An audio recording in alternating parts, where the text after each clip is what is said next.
नमस्कार, मी अमोल देसाई दख्खन मीडिया या चॅनलच्या माध्यमातून वेगवेगळ्या विषयांवरचे व्हिडिओ तुमच्यापर्यंत पोहोचवण्याचं काम करतोय। काळभैरीच्या पायथ्याला गेल्या 2-3 महिन्यांपासून ग्रीन अर्थ फाउंडेशनच्या माध्यमातून मोठ्या प्रमाणावर वृक्ष लागवड केलेली आहे। फक्त वृक्ष लागवडच केली नाही तर ती झाडं जास्तीत जास्त प्रमाणात कशी जगतील याची पण पूर्ण काळजी घेतलेली आहे। म्हणूनच जवळपास 2-3 वर्ष जगलेली झाडं या ठिकाणी लावण्यात आलेली आहेत आणि लावलेल्या 535 झाडांना गेल्या 10-15 दिवसापूर्वी तेवढेच किलो म्हणजे जवळपास 500 किलोपेक्षा जास्त खत या ठिकाणी फाउंडेशनच्या माध्यमातून घातलेलं आहे।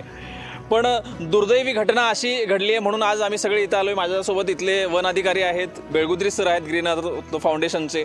तर भागातले काही लोक आहेत जे सकाळी इथं जनावरं सोडून जातात आणि सगळी झाडं आता आम्ही बघतो या व्हिडिओच्या माध्यमातून पण तुम्हाला दिसतील तर ती झाडं अख्खी बकरी असतील, जनावरं असतील तर त्यांनी खाल्लेली आहेत। तर या संदर्भात काय करता येईल किंवा शासनाच्या माध्यमातून कशी कडक कारवाई केली जाणार आहे या संदर्भात हा व्हिडिओ असणार आहे। सगळ्यात आधी आपण बेळगुद्री सरांना विचारूया की इथं नेमकं काय झालंय। ग्रीन अर्थ फाउंडेशनच्या माध्यमातून आम्ही इथं जवळजवळ 535 झाडं जून 6 ते जून 10 पर्यंत आम्ही लावली याच्यामध्ये। आणि या ठिकाणी काम करत असताना आमची अपेक्षा अशी होती की ही झाडं थोडीशी बाजूला असल्यामुळं जगतील, व्यवस्थित राहतील आणि म्हणून या ठिकाणी वेगवेगळ्या माध्यमातून आपण झाडं उपलब्ध करून इथं चांगल्या पद्धतीचं एक वृक्ष लागवडीचं एक मॉडेल आपण तयार करण्याच्या दृष्टीने इथं लागवड केलेली आहे। त्याचबरोबरीनं पाणी मुरवण्याच्या दृष्टीनं जवळजवळ इथं 30 एक चरीसुद्धा खोदलेलं आहेत की जेणेकरून इथलं पाणी इथंच मुरावं। पण गेल्या 15 दिवसामध्ये पाऊस चालू झाल्यानंतर आम्ही इथं येणं थोडंसं आमचं थांबलं आणि तेवढ्या 15 दिवसाच्या कालावधीमध्ये इथं बकरी असतील, शेळ्या असतील, जनावरं असतील यांनी इथल्या झाडांची बरीचशी नासधूस केलेली आहे। जवळजवळ 535 झाडांपैकी किमान 100-200 झाडं याच्यामध्ये ॲफेक्ट झालेली आहेत। याच्यामध्ये वन विभागाचा नेमका रोल काय आहे हे आम्हाला जाणून घ्यायचं होतं म्हणून आम्ही आज वन विभागाच्या लोकांनाही बोलवलं।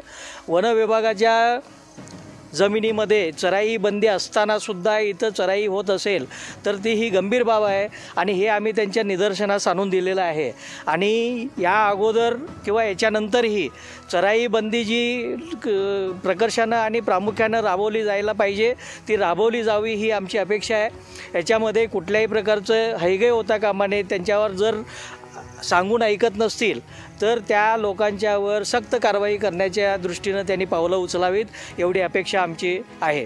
पदरमोड करून आम्ही इथं वेळ, पैसा आणि श्रम सगळे खर्च करून आम्ही इथं हे काम केलेलं आहे। हे असंच वाया जाऊ देऊ नये आणि त्यांनी आम्हाला त्यांच्या पद्धतीनं सहकार्य करावं एवढी अपेक्षा व्यक्त करतो। धन्यवाद।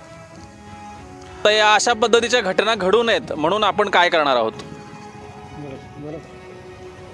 अशा घटना घडू नये म्हणून यासाठी गावातील गावातील जी गुरं वगैरे चारायला आणतात लोक त्यांना सक्त सूचना देऊन त्यांच्यावर कायदेशीर जर ऐकत नसतील तर त्यांच्यावर कायदेशीररित्या कारवाई करण्यात येईल। तरी देखील एखादा इथं गुरं चारताना सापडला तर काय कारवाई त्याच्यावरती होऊ शकते?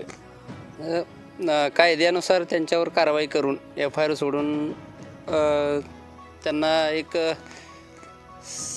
6 महिन्यापर्यंत जेल होऊ शकते आणि किमान 5,000पर्यंत दंड होऊ शकतो। तर भागातले जे या ठिकाणी गुरं चारायला येणारे लोक आहेत तर त्यांनी या गोष्टीची काळजी घ्यायला पाहिजे। जर तुमची गुरं या ठिकाणी दिसली तर फक्त आता तोंडी तुम्हाला सांगणार नाहीत तर अगदी कायदेशीर कारवाई म्हणजे तुमच्यावर FIR होणार आहे, तुम्हाला जेलमध्ये जावं लागू शकतं। कारण एक प्रामाणिक हेतूने ग्रीन अर्थ फाउंडेशनने ही झाडं लावलेली आहेत आणि तुमच्या भागात गडिंग्लज मधले लोक 5-7 किलोमीटर येऊन या ठिकाणी झाडं लावायला लागले तर ह्या झाडांची फळं सावली तुम्हालाच मिळणार आहे। तर या भागातल्या लोकांनी थोडंसं जागरूक राहायला पाहिजे असं मला वाटतं। या ठिकाणी मी सरांचे आभार मानतो इथं झाडं लावल्याबद्दल आणि तुमचे आभार जास्त मानायला पाहिजेत आम्ही, कारण तुम्ही या झाडांची इथून पुढं काळजी घेणार आहात। तर तुम्ही जो शब्द दिलेला आहे तर तो पाळा आणि भागातल्या लोकांनी देखील याची काळजी घ्या। धन्यवाद।